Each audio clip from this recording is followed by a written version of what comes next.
नमस्कार सभी क्षेत्रवासियों को, सभी बुजुर्गों को, माताओं और बहनों को मेरी तरफ से बहुत बहुत नमस्कार, शुभकामनाएं। और आज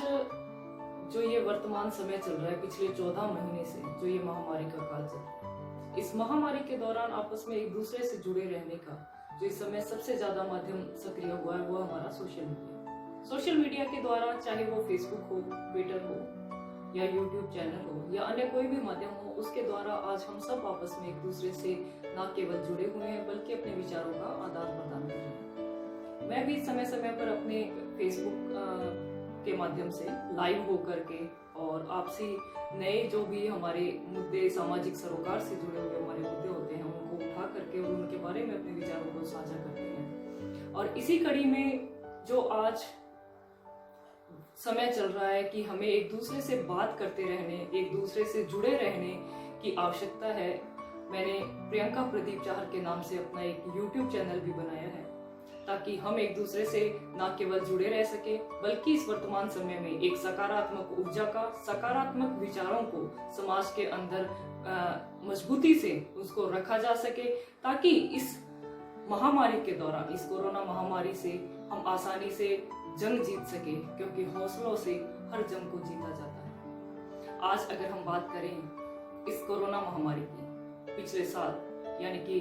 मार्च 2020 से न केवल हमारा देश, अभी तो पूरा विश्व कोविड महामारी से जूझ रहा है। धीरे धीरे करके ये अपने पैर पसारती गई। पहली लहर आई जिसमें बहुत ज्यादा, वो एक हमारे लिए चेतावनी भरा पल था जिसको शायद हम लोग ना समझ पाए। उसी का ये नतीजा है कि आज हमारे देश के अंदर दूसरी लहर, जो कि गांवों में पूरी तरह से अपने पैर पसार चुकी है, वो हमारे लिए एक बहुत बड़ा चैलेंज बन चुका है। इस महामारी के दौरान बहुत सारे लोगों ने इससे जूझे हैं। आज हर बुजुर्ग, युवा, यहाँ तक कि गर्भवती महिलाओं को मैंने खुद देखा है कि बहुत सारी गर्भवती महिलाएं इस कोरोना महामारी से जंग जीत कर भी वापस आई है, और बहुत सारे हमारे अपने ऐसे हैं जिनको हमने इस बीमारी के दौरान खो दिया है। आज समय है कि हम सरकारों को कोसने की बजाय अपनी मानवता के प्रति नैतिक दायित्वों को निभाते हुए अपने समाज के लिए, अपने देश के लिए और सबसे ज्यादा अपने सभी चिकित्सा कर्मियों के लिए हमारा ये फर्ज बनता है कि हम अपनी जिम्मेदारियों का निर्वाह करें और न केवल सामाजिक दूरी को बनाए रखें, मास्क और सैनिटाइजर का इस्तेमाल करें, और सबसे ज्यादा जो आज हमारे लिए आवश्यकता है कि हम सभी वैक्सीनेशन अवश्य करें, क्योंकि ये एक महामारी है, इससे डरने की नहीं, इसे समझने की आवश्यकता है। हमारे सभी डॉक्टर्स भी बार बार हमसे यही कह रहे हैं कि इससे डरना नहीं है, इस बीमारी को समझना है, क्योंकि इस बीमारी को लेकर हमारे सोशल मीडिया के माध्यम से बहुत तरह की भ्रांतियों को फैलाया जा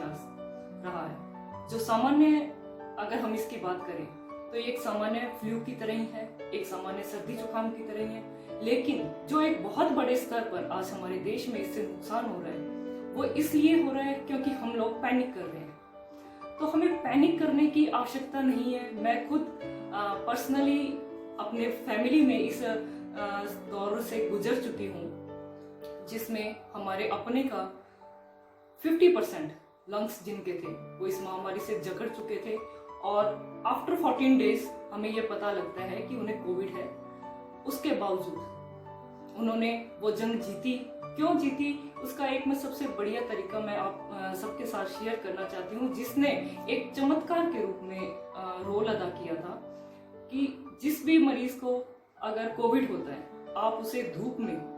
सुला दें, और धूप में इस तरह से सुलाएं कि उस व्यक्ति के नाभि को धूप जरूर लगनी चाहिए, क्योंकि हमारी शरीर का जो नाभि है वो हमारा जीवन चक्र है, हमारा संपूर्ण जीवन वहीं से संचालित होता है। तो ये एक छोटी सी बात मैं आप लोगों के साथ शेयर करना चाहती हूँ कि पेशेंट, एक निवेदन तो मैं ये करना चाहती हूँ कि गहरी सांसें लें, ज्यादा से ज्यादा अपने आप को एक्टिव रखें, क्योंकि डॉक्टर्स भी हमारे बार बार यही कह रहे हैं कि जो व्यक्ति ज्यादा एक्टिव रहते हैं उन्हें इस महामारी से नुकसान होने की आशंका कम हो जाती है। और दूसरी बात मैं ये कहना चाहूंगी कि जिस तरीके से आज हम ऑक्सीजन के लिए जंग लड़ रहे हैं, तो आने वाले समय में ऑक्सीजन के लिए ज्यादा से ज्यादा पेड़ अवश्य लगाएं। ये हमारे आने वाली पीढ़ी के लिए है। और एक बात कि आने वाली समय में तीसरी लहर इसकी आने वाली है,